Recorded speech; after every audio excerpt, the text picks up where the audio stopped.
한 사람이 큰 죄를 짓고 왕 앞에 불려나가서 직접 왕에게 신문을 받고 사형언도를 받았답니다. 그러자 이 사형언도를 받은 사람이 왕 앞에 꿇어 엎드려서 나에게 자비를 베풀어 달라고 간청을 합니다. 왕이 그 얘기를 듣고 그러면 내가 네게 자비를 하나 베풀겠다. 어떤 방식으로 죽을 건지 그 죽음의 방법을 네가 선택해라. 그렇게 얘기했답니다. 그랬더니 이 사람이 꿍꿍거리고 한참 고민을 하더니 드디어 결정을 한 모양입니다. 왕이시여, 제가 정하는 방식대로 꼭 그렇게 죽게 해주시겠습니까? 그래, 왕이 한번 말하면 그렇게 하는 거지 뭐 걱정을 하느냐, 말해라. 그랬더니 이 죄수가 말하기를, 임금님, 나는 방법을 하나 택했는데 늙어서 죽기로 결정을 했습니다. 이렇게 얘기했다는 겁니다. 아마 웃자고 만든 얘기일 것입니다. 사람은 어떤 방법이든지 결국 다 죽기 마련입니다. 마이클 그리피스라고 하는 영국 사람이 선교사로 나가기로 결정을 하고 주변에 만나는 사람들에게 그 얘기를 했습니다. 그랬더니 그 주변에 그렇게 겁을 주는 사람들이 많았답니다. 에스키모 선교사로 가겠습니다. 그러니까 너 북극에 가면 얼어 죽을 거야. 그렇게 말합니다. 그러면 동남아시아 더운 나라는 어떨까요? 거기 가면 콜레라 같은 전염병 때문에 죽고 말 거야. 남미 아마존으로 가면 어떨까요? 수영하다가 식인 고기에게 물어 뜯겨 죽은 사람 나는 많이 봤다. 이렇게 얘기합니다. 그러면 미국으로 가면 어떨까요? 거기는 곤충 강도가 많아서 아마 총에 맞아 죽을 거야. 어디를 가든지 죽는 얘기밖에는 안 하더라는 것입니다. 그때 그리피스가 깊이 생각을 하기 시작했습니다. 사람이 죽는 방법은 참 여러 가지다 알게 됐어요. 어떤 사람은 암으로 죽고, 어떤 사람은 교통사고가 나서 죽고, 어떤 사람은 산에 올라갔다가 죽고, 어떤 사람은 바다에서 죽고. 그러나 그 생각을 하다가, 그런데 한 사람이 다양한 방법으로, 여러 가지 방법으로 죽는 건 아니다. 한 가지 방법으로 죽는 거구나. 그리고 그 마음속에 용기가 생기는데 한 가지 방법으로 죽을 뿐만 아니라 한 번만 죽으면 되는 거다 알게 됐습니다. 그리고 외칩니다. 오직 한 가지 방법으로 한 번 인생은 죽는다. 하나님이 우리와 함께 하시는데 무엇이 겁이 나겠는가? 이렇게 외쳤다고 합니다. 그렇습니다. 사람이 한 번 죽는 것은 정한 것입니다. 반드시 우리에게 올 것입니다. 그리고 죽음의 관문을 통해서만 영광의 나라에 가게 되기에 우리는 죽음 자체를 두려워해서는 안 됩니다. 어떻게 내가 어떤 형태의 어떤 모습의 죽음을 맞이할 수 있겠는가? 아마 그런 쪽의 생각은 우리가 해야 되지 않겠나 생각을 합니다. 오늘 읽은 본문 말씀에 보면 스데반의 죽음이 나옵니다. 스데반의 죽음, 껍데기로 보면 실패한 인생처럼 보입니다. 왜요? 젊은 나이에 이 사람은 죽었습니다. 동양의 장수가 복이죠. 오복 가운데 하나입니다. 그런가 하면 성경도 장수는 하나님이 주시는 축복이라고 분명히 말씀하고 있습니다. 그런데 스데반은 일찍 죽었습니다. 그것도 폭도들에게 피살돼서 비참하게 죽었으니 비극적인 인생의 종말로 보여집니다. 뿐만 아니라 스데반은 사역의 성과가 없었습니다. 베드로가 설교할 때 어떤 역사가 있었는지 이미 우리는 살폈습니다. 회개하고 돌아온 사람이 그날에 3,000명이 넘었습니다. 그런데 스데반이 설교할 때 회개하고 돌아온 사람 한 사람의 이름도 거기 기록이 되어 있지 않습니다. 오히려 그 설교를 듣던 청중들 폭도로 돌변해서 스데반을 돌로 쳤습니다. 같은 믿음, 같은 성령 힘입어서 예수님을 증거했는데 무엇 때문에 하나님께서 베드로에게는 3,000명이 넘는 많은 사람을 보내주셔서 열매 맺는 성과를 주시더니 스데반이 나가서 외칠 때는 돌에 맞아 죽는 그런 비극적인 존재가 돼버리고 말았습니까? 스데반이 정녕 인생의 실패자이기 때문에 그렇습니까? 하나님도 스데반을 외면한 신앙 낙제생이기 때문에 그런 것입니까? 오늘 이 아침에 스데반의 죽음을 통하여 스데반은 과연 어떤 사람이었는가 함께 살피면서 오늘 우리에게 주시는 은혜를 나누려고 합니다. 먼저 스데반의 죽음을 보면서 스데반은 성공적인 생애를 산 사람이었다. 그렇게 결론을 내릴 수 있습니다. 어떤 인생이 성공적인 인생일까? 답을 먼저 말씀드리면 인생의 성공 여부를 판별하시는 분이 계십니다. 그분이 예수 그리스도입니다.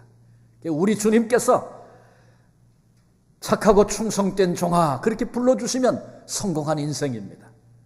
그런데 주님 앞에 섰을 때 내가 너를 도무지 모른다.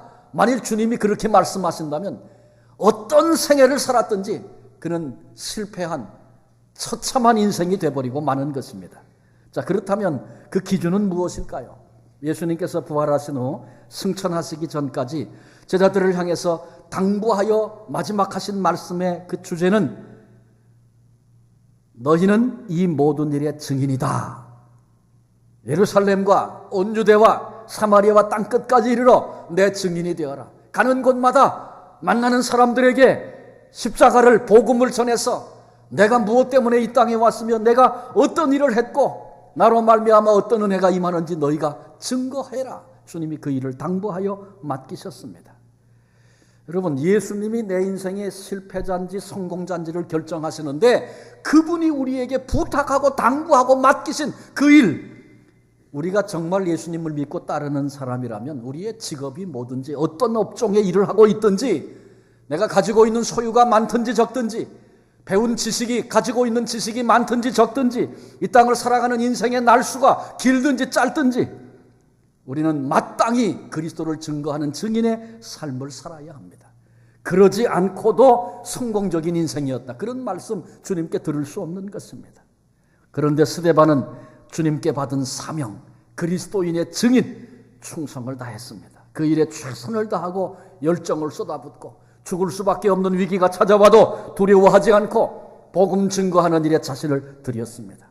동족의 영혼을 구원해내기 위해서 고난도 참고 최선을 다했습니다. 예수 그리스도의 이름을 증거하는 일에 모든 것을 내놓았고 자신의 생명까지 마지막엔 드린 것입니다. 그러니 우리 주님께서 스데반을 얼마나 기뻐하셨겠습니까? 우리 주님이 스데반을 얼마나 많이 칭찬하셨겠습니까? 내가 내 마음을 안다. 내가 당했던 그 고통, 그 아픔, 그러나 참고 걸어왔던 그 길 내가 보며 안다.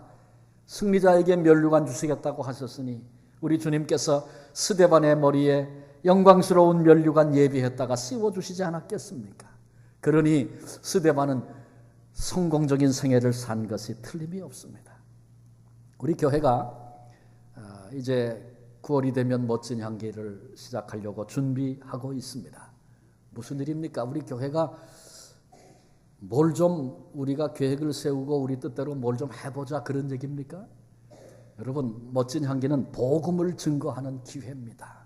주님이 우리에게 당부하고 맡겨주신 일 앞에 우리의 마음을 드리는 우리 앞에 하나님이 허락하시고 열어주신 기회입니다. 그래서 멋진 향기를 참석하지 못한 분 계시면 참여해서 이번에 은혜 받고 또 앞으로 섬기고 봉사할 수 있는 사람들로 일어서야 할 것이고, 우리가 VIP 작정합시다, 기도합시다 그러면 주변에 예수님 모르는 분들 마음으로 품고 기도해 주시고 또 초청해 주시고, 어떤 분은 손을 내밀어서 섬기고 봉사하는 일로, 어떤 분은 또 가르치는 일로, 어떤 분은 그 마음을 품어주는 일로, 어떤 분은 그 사람이 하나님의 살아계심을 체험하는 그런 기회가 될 수 있도록, 그래서 중보하며 기도하는 일로 그들에게 즐거움과 기쁨을 주고 모임이 복된 모임으로 그렇게 승리할 수 있도록 음식을 또 준비하고 다양한 방식으로 우리가 영혼을 주님께로 인도하는 일에 우리가 쓰임받을 수 있는 기회를 하나님이 우리 앞에 주신 것입니다. 그런 일에 우리를 부르실 뿐만 아니라 이번 멋진 향기를 통해서 주님이 직접 우리를 붙들어 사용해 주시고, 이것 때문에 손해보고 감당하는 모든 애씀과 수고들 참고 견디면서 육체가 아파도 힘들어도 어려워도 내 삶을 들여보리라 이렇게 작정하고 감당하는 모든 수고들 우리 주님이 놓치지 않고 기억하시고 보시고 기뻐하시는 그런 기회인 것입니다. 우리 교회가 영혼을 구원하는 일에 또 그 일에 우리가 몸과 마음을 드리려고 할 때 온 교회가 이것을 위해서 기도해 주시고 이 주신 기회 속에 온 마음으로 함께 동참하고 참여하고 하나님께 영광 올려드리는 그런 기회가 될 수 있기를 바랍니다. 스데반의 두 번째 죽음은, 스데반의 죽음을 통해 알 수 있는 것은 그의 죽음을 보니까 스데반은 성공적인 죽음을 죽었다. 그렇게 볼 수 있습니다. 아니, 죽음은 슬픔이고 고통인데 무슨 성공적인 죽음이 다 있나? 그렇게 생각할 수 있을 것입니다. 말씀드린 것처럼 사람은 누구나 다 한 번 죽게 돼 있습니다. 그러나 그 죽음은 결코 같지 않고 다양합니다. 영예로운 죽음이 있는가 하면 치욕적인 죽음도 있습니다. 장렬한 죽음이 있는가 하면 수치스러운 죽음, 비통한 죽음도 있습니다. 어떤 사람은 성공적인 생애를 산 것처럼 보여지는데 부끄럽게 죽는 사람이 있습니다. 그런가 하면 어떤 사람은 별 볼 일 없고 실패한 인생 산 것처럼 보여지는데 떳떳하고 의미 있고 아름다운 죽음으로 그렇게 생애를 마무리하는 그런 사람도 있습니다. 어쩌면 죽음 앞에서 인생의 성패가 드러난다, 그렇게 생각해서 틀림이 없습니다. 한 철도 사업가가 임종을 맞게 됩니다. 아들이 아버지 곁에서 그 손을 꼭 잡고 눈물을 흘리고 있습니다. 그러자 아버지가 고르지 못한 숨을 내쉬면서 이렇게 말합니다. 아들아, 지금 내가 잡고 있는 손은 실패자의 손이란다. 아들이 깜짝 놀라서 아버지께 여쭙습니다. 그게 도대체 무슨 말씀입니까? 아버지는 거대한 철도 왕국 이루셨고 많은 사람 고용했고 수천만 달러를 벌어들이는 그렇게 성공한 아버지가 왜 실패했다고 말씀하십니까? 그러자 아버지는 슬픈 얼굴로 이렇게 대답합니다. 내가 말한 그런 일들을 하기 위해서 나는 그리스도를 떠났고 주일에 예배도 드리지 않았으며 믿음의 친구들을 외면했단다. 성공을 위해서 하나님을 버렸으니 어떻게 나의 인생이 성공한 것이라고 말할 수 있겠니? 나는 실패자란다. 우리도 후회할 수밖에 없는 이런 삶을 살아서는 안 됩니다. 후회할 수밖에 없는 이런 죽음을 맞아서는 결코 안 되는 것입니다. 잘 보낸 하루가 복된 잠을 가져오듯이 잘 보낸 인생이 복된 죽음을 가져온다, 이런 말이 있습니다. 제가 일전에 캘거리에 집회를 갔다가 그 전에 함께 신앙생활하던 한 부부를 만났습니다. 만나서 얘기를 잠깐 나눴는데 그 친정 아버지 그리고 장인은 한국 한 교회를 아주 아름답게 섬기시고 은퇴하신 원로 목사님이셨습니다. 제가 그분에 대해서 멀리서 이렇게 뵙기도 하고 또 얘기를 들었기 때문에 잘 알고 있는 그런 아주 훌륭한 그런 어른이신데, 제가 그 부부를 만나자마자 아버님 잘 계시죠? 그렇게 여쭸어요. 그랬더니 그 따님이 얘기를 하는데 2달 전에 돌아가셨대요. 그래서 제가 그 얘기를 딱 듣는 순간에 아유, 얼마나 마음들이 아프세요. 그렇게 얘기를 했는데, 천만에 그분은 뭐 마음을 아파하는 게 아니라 얼굴이 막 반짝반짝 빛이 나면서 뭐라고 얘기하면, 그런데요, 우리 아버지가요 집에서 소파에 앉아서 기도하시다가 돌아가셨어요. 이렇게 얘기를 하는데 그분이 꼭 자랑하는 것 같아. 그리고 얼굴을 보니까 하나님 나도 그렇게 죽고 싶어요. 꼭 그렇게 말하는 것 같아. 슬퍼하는 게 아니라 그렇게 얘기하시는 그 얘기를 들으면서 감동이 되더라고요. 그 아버님은 기도를 많이 하시는 어른이세요. 기도로 목회를 하셨다는 그런 말씀을 주변에서 많이들 하는 걸 제가 들었습니다. 그런데 그렇게 사시던 어른이 그 기도하는 모습으로 그렇게 돌아가신 거예요. 부럽기도 하고 참 귀하다, 그런 생각이 들었습니다. 성경은 복된 죽음이 있다, 하나님이 귀중히 보시는 죽음이 있다고 그렇게 말하고 있습니다. 이것은 단순히 죽음의 형태, 죽음의 모습이 어떠하냐 그런 걸 말하는 게 아닙니다. 여러분, 죽음의 형태는 우리가 선택할 수 없습니다. 그런데 그의 죽음을 주님이 어떻게 보시느냐, 그것이 중요한 것입니다. 제가 그 청년 시절에 그런 얘기를 어른 목사님들께 많이 들었어요. 나는 설교하다가 죽을 거야. 그렇게 기도하고 있어. 그 굉장한 기도라고 생각을 하고 대단하신 분이라고 생각을 했어요. 근데 제가 목회하면서 생각해 보니까 여러분 생각해 보세요. 제가 설교하다가 여기서 쓰러져 죽었다고 생각해 보세요. 그러면 본인은 영광이라 그럴지 모르지만 교인들은 그거 어떻게 되겠어요? 얼마나 놀래고 예배가 엉망이 되고 그러지 않겠어요? 자기 욕심이지, 자기 욕심.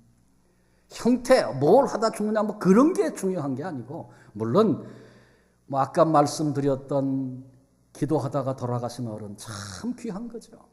그러나 어떤 사람은 교통사고로 죽기도 해요. 그럼 교통사고로 죽은 사람은 뭐 무슨 큰 문제가 있는 사람입니까? 그렇지 않다는 거예요. 죽음의 형태와 모양이 아니라 우리 주님께서 그 죽음을 어떻게 보시느냐, 그게 중요한 겁니다. 그런데 스데반은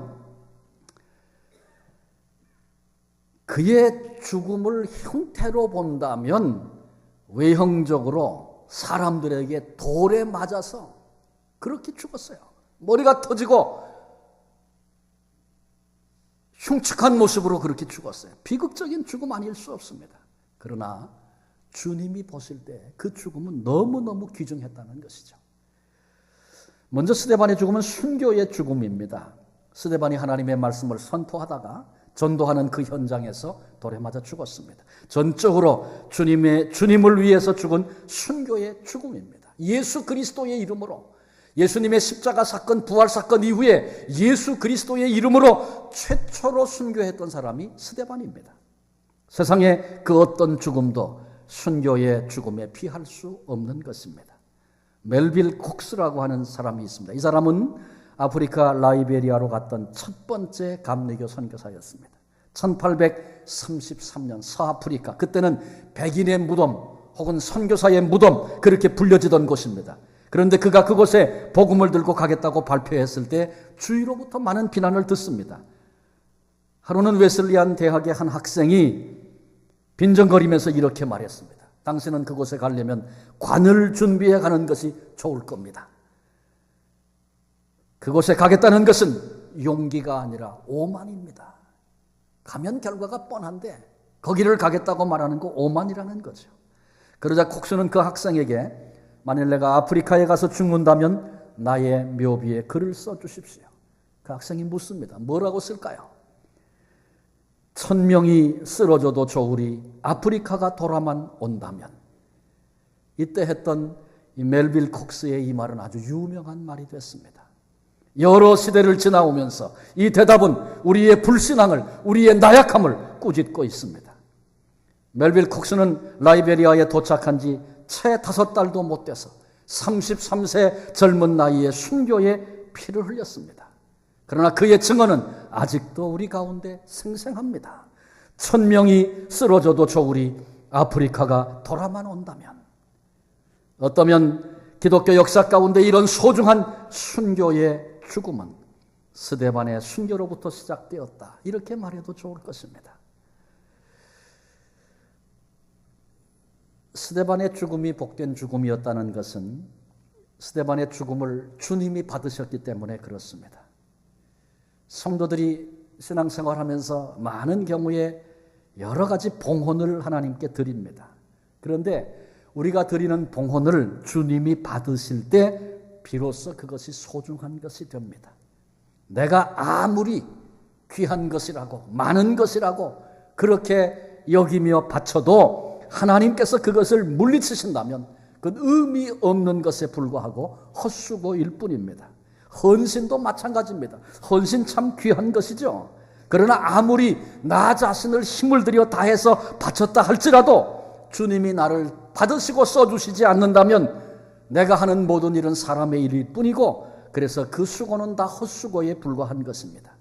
그러나 주님이 나를 받아서 나를 써주실 때 거기 열매도 있고 보람도 있고 의미도 있고 가치도 있고 그런 것입니다. 그런데 순교의 경우도 예외일 수 없습니다. 내가 하나밖에 없는 생명을 주님께 바쳤습니다. 아무리 내가 그렇게 얘기한다 할지라도 하나님께서 이를 외면하신다면 그것은 의미 없는 헛된 일이 돼버리고 마는 것입니다. 그런데 스데반의 순교, 주님께서 연락하셨습니다. 주님이 기쁘게 받으셨습니다. 본문 56절이 이를 입증하고 있습니다. 보라, 하늘이 열리고 인자가 하나님 우편에 서신 것을 보노라. 순교하는 스데반을 우리 주님께서 영접하시려고 보좌에서 벌떡 일어서셔서 스데반을 보고 계신 우리 주님, 순교하는 스데반을 영접하시고 받으신 것이 너무나도 분명하다는 확실한 증거입니다. 그러니 스데반의 죽음이 어찌 실패한 죽음이겠습니까? 그렇습니다. 스데반의 죽음이야말로 성공적인 죽음이었습니다. 하나님은 그렇다고 해서 우리 모두에게 다 순교자가 되라고 요구하시는 것 아닙니다. 그러나 우리 모두가 로마서 12장에 나오는 것처럼 산 제물 되기를 우리 하나님은 원하고 계십니다. 어떤 면에서는 그리스도를 위해서 날마다 사는 것, 날마다 산 제물이 되는 것, 그것이 그분을 위해 죽는 것보다 더 어려울 수도 있습니다. 우리가 진정 오늘을 주님을 위해 살고 있다면 하나님께서 우리가 주님을 위해서 죽기를 바라실 그때에 그렇게 할 수 있는 그런 존재가 되는 것입니다. 거리에서 한 전도자가 복음을 외치고 있었습니다. 비난하는 한 야유꾼이 이렇게 말합니다. 사람들이 스데반을 돌로 칠 때 하나님은 어디 계셨습니까? 스데반을 사람들이 돌로 칠 때 하나님은 뭘 하고 있었습니까? 그때 이 전도자가 이렇게 대답을 합니다. 그때 하나님이 가만히 계신 것 아니었습니다. 그때 하나님은 스데반을 위하여 중요한 일을 하셨습니다. 하늘을 보도록 스데반의 눈을 열어주신 분이 하나님이십니다. 여러분 그렇죠? 아무리 시력이 좋다고 천국 보좌 주님이 앉으신 자리 보이겠습니까? 볼 수 없습니다. 그런데 그때 하나님께서 스데반의 눈을 열어주셔서 은혜가 하나님께로부터 임해서 그래서 스데반이 그 영광을 보게 되었고 영광을 보니 더 이상 고통이 아닌 순교를 자신의 생명을 내놓는 일을 기쁨으로 감당할 수 있었다. 그런 얘기입니다. 그때 하나님은 자기를 죽이는 자들을 용서하고 그들을 위해서 기도할 수 있는 은혜를 그때 하나님이 주셨답니다. 이렇게 얘기했다고요. 아, 귀한 얘기 아닙니까? 아버지, 무슨 일을 하는지 몰라서 그래요. 저들의 죄를 용서해 주십시오. 저들에게 돌리지 마옵소서. 스데반의 죽음이 성공적인 죽음이었다는 것은 전적인 하나님의 은혜였음을 이 얘기를 통해서 깨닫습니다. 그러니까 우리가 말이죠. 죽을 때 나는 이렇게 죽었으면 좋겠어요. 내가 좋아하는 유형이 있습니까? 죽음의 유형이? 그런 게 어디 있어요. 다양한 방법으로 죽을 것입니다. 원치 않는 모습으로 죽을 수도 있어요. 그런데 중요한 것은 죽음의 그때의 그 죽음 위에 하나님의 은혜가 임하는 것입니다. 스데반이 그렇게 죽었어요. 그러니까 우리가 바라는 것은 나는 강단에서 설교하다 죽을 겁니다. 이렇게 말하지 말고 주님, 내 죽음이 어떻게 주 앞에서 예비됐는지 모르지만 주여, 내 죽음 위에 아버지의 우리 하나님의 은혜를 부어주십시오. 여러분 이렇게 기도하는 거 귀하지 않겠습니까? 우리도 나의 죽음 위에 곧 다가오게 될 우리 모두에게 임할 죽음 위에 하나님의 은혜가 있기를 구하십시다. 그래요. 사람 눈에는 어떻게 예수 잘 믿었다더니 저렇게 고생해, 저렇게 죽어, 이렇게 사람들은 말할지 모르지만 그때에 그 죽음의 때에 하나님의 은혜가 임하면 그보다 복된 죽음이 없는 것입니다. 하나님 사랑하는 자들을 부르셔서 반드시 그렇게 하게 하신다는 거죠. 그래서 우리는 우리의 죽음이 어떤 형태나 모양 그것 때문에 여러분 판단하지 마세요. 또 그것 때문에 내가 그럴까 봐 두려워하지 마세요. 괜찮아요. 어떤 형편 중에 있든지 아버지는 다 알고 계세요. 그런데 그 죽음 위에 하나님의 은혜만 임한다면 할렐루야, 나는 찬송을 부르겠습니다. 돌에 맞아 죽으면서 얼굴이 해처럼 빛나 하나님의 영광을 보았던 스데반과 같이 어떤 형태의 죽음일지라도 그렇습니다. 주의 은혜가 거기 임하기를 구하고 그 일을 사모하고 살 수 있는 우리 모두가 되시기를 바랍니다. 마지막 세 번째로 스데반의 죽음을 보면서 스데반은 성공적인 유산을 남겼구나 생각할 수 있습니다. 가룟 유다 스승인 예수님을 팔아먹고 은 30을 챙겼습니다. 그것은 수치스러운 유산이 됐습니다. 부끄럽고 추악한 흔적을 남겼습니다. 그 증명이 있습니다. 오늘까지 그전에는 유다라는 이름이 영광스러운 이름이었는데 지금까지 유다라고 하는 이름을 사용하는 사람이 없어요. 그는 부끄러운 유산을 남겼구나 알 수 있습니다. 그런가 하면 스데반 오래 살지 못했습니다. 3,000명의 결신자도 없었습니다. 성경 어디를 봐도 그가 남긴 화려한 업적 없었습니다. 그러나 그는 위대한 유산을 남깁니다. 먼저는 충성스러운 집사의 모습을 보여줬어요. 스데반은 우리가 이미 살폈던 것처럼 성령 충만하고 은혜와 지혜가 충만한 사람 7을 뽑을 때 뽑혔던 집사님이었어요. 하나님께서 교회를 통해서 그에게 직임을 맡기셨을 때 그는 그 맡은 일에 충성을 다합니다. 자기 생명을 걸기까지. 내가 단순히 해야 할 일 그 이상으로 뛰어넘어서 주님이 기뻐하시는 일, 주님이 원하시는 그 일 앞에 자기의 삶을 드릴 수 있는 그런 사람이었습니다. 오늘날 이 시대에 교회를 통하여 하나님이 주신 직임들이 있는데 그거 소홀히 대수롭지 않게 그까짓 거, 그리고 신앙생활하는 사람 얼마나 많은지 몰라요. 그런데 스데반이 남긴 흔적은 아름다운 유산입니다. 하나님은 이렇게 섬기는 거다. 스데반이 우리에게 보여주고 있어요. 또 한 가지는 최선을 다하는 전도자의 모습을 그를 통해서 봅니다. 대적자들이 도전하죠. 생명의 위협을 느꼈어요. 그때에도 예수 그리스도를 증거하는 일을 마다치 않았습니다.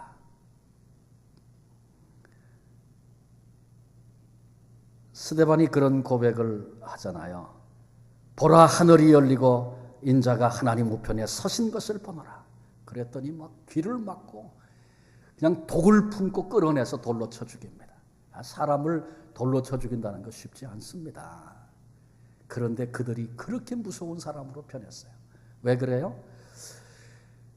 여기 인자가 이런 표현이 나오는데 신약 성경에서 제일 마지막에 나오는 인자라는 표현일 것 같아요. 그런데 그것은 뭐냐 하면 예수님이 하나님의 아들이시기 때문에 지금 영광의 하나님 보좌 우편에 서셨다. 지금 이렇게 증언하고 있는 거잖아요. 예수님을 이런 메시아는 우리 필요 없다. 하나님의 이름을 망령되게 하는 놈이다. 그리고 예수님을 잡아서 사람들이 죽였다고요. 그런데 그분이 영광을 받고 보좌 우편에 계시다? 그러면 자기들의 죄가 다 드러나고 말도 안 된다. 그러니까 더 악이 받쳐가지고 스데반을 그렇게 죽인 것입니다. 그런데 그때 스데반이 대적자들을 위해서 주여 이 죄를 그들에게 돌리지 마옵소서 이렇게 기도하고 있어요. 돌을 들어 쳐 죽임을 당하는 그 순간에도 이들이 저질른 이 죄 까닭에 이들이 멸망할까 봐 주여 이들을 구원해 주십시오. 그렇게 지금 기도하고 있는 것입니다. 마치 십자가 위에서 우리 주님이 기도하셨잖아요. 그런데 그 십자가 위에 우리 주님의 그 마음이 스데반의 가슴에 부어진 바가 된 것입니다. 그리고 그는 너무나도 아름다운 흔적을 유산으로 그렇게 남겼습니다. 스데반의 죽음을 통해서 그가 얼마나 귀한 존재였는지를 깨닫습니다. 우리의 삶에도 우리의 죽음에도 우리가 남기는 삶의 흔적에도 그것이 어떤 유산이 될 것인가 그 결론 앞에 우리들이 설 때가 있습니다. 우리의 삶이, 나의 죽음이, 내가 남긴 흔적이 우리 주님의 영광과 아무런 상관도 없는 것이라면 성공적인 모습으로 이 땅을 살았고 사람들이 다 부러워하는 그런 인생길을 걸었다 할지라도 그 사람은 영원한 실패자일 뿐입니다. 동시에 우리 주님만이 우리를 실패자인지 성공자인지를 판단하신다는 것 결코 잊지 말아야 할 것입니다. 이 시간 지금 나의 인생은 예수님을 중심한 그런 삶을 살고 있는가? 그래서 이렇게 살아도 또 어느 순간에 주님이 나를 부르셔도 후회 없는 삶을 내가 살고 있고 후회 없는 죽음 앞에 설 수 있겠는가? 각각 나의 모습을 돌아보는 그런 시간이 되시기를 바랍니다. 로마서 14장 8절 우리가 살아도 주를 위하여 살고 죽어도 주를 위하여 죽나니 그러므로 사나 죽으나 우리가 주의 것이로다. 고린도전서 10장 31절 그런즉 너희가 먹든지 마시든지 무엇을 하든지 다 하나님의 영광을 위하여 하라. 굉장한 일. 스데반처럼 무슨 순교를 당하는 그런 엄청난 순간에만 그런 것이 아니고 내가 무슨 일을 하든지 먹든지 마시든지 여행을 가든지 내가 지금 직업 때문에 하고 있는 그 일을 지금 내가 하고 있든지 친구를 만났든지 어떤 상황을 만나든지 바로 거기서 주님을 생각하고 주님의 영광을 위하여 존재할 수 있는 그런 삶을 살아라. 그러면 스데반처럼 아름다운 흔적을 남기는 기쁨과 감격으로 기다리다가 할렐루야 찬송하며 주 앞에 설 수 있는 그 은총의 자리에 우리 모두가 서게 될 줄로 믿습니다. 예배 참여하신 한 분 한 분 속에 이런 열망, 이런 소원 생겨져서 주님의 소원을 이루어드리고 주님의 마음을 시원하게 해드리고 하나님의 역사 앞에 그렇게 쓰임받는 승리하는 우리 모든 성도들 되어지시기를 주님의 이름으로 축원합니다. 기도하시겠습니다. 주님, 순교자 스데반 한 사람의 죽음을 우리가 살폈습니다. 우리도 예외 없이 그날 그 시간이 와서 죽음 앞에 서게 될 터인데 그때에 어쩔 줄 몰라 하고 당황하고 부끄러움과 수치 때문에 산아 날 가려라, 바위야 날 가려라, 그럴 수밖에 없는 존재 되지 않기를 소원합니다. 오늘 깨어 정신을 차리고 내가 살아가는 삶이, 그리고 내가 만나게 될 죽음이, 내가 남기게 될 흔적이 우리 주님과 상관 있는 것인가 되돌아보는 지혜를 허락해 주시고, 이제는 먹든지 마시든지 무엇을 하든지 살아도 죽어도 주를 위하여 주의 것임을 확인하며 그렇게 존재할 수 있는 하나님의 자녀손들 다 되게 하여 주옵소서. 그래서 환난 많고 고난 많은 이 땅, 어떤 문제가 우리에게 닥칠는지, 어떤 시대가 우리에게 임할는지 아무도 모르지만 바로 거기서도 예수님 때문에 이 길을 걸었습니다, 고백할 수 있는 승리자들이 다 되게 하여 주옵소서. 우리를 이 복된 자리에 불러내신 예수 그리스도의 이름으로 감사하며 기도합니다.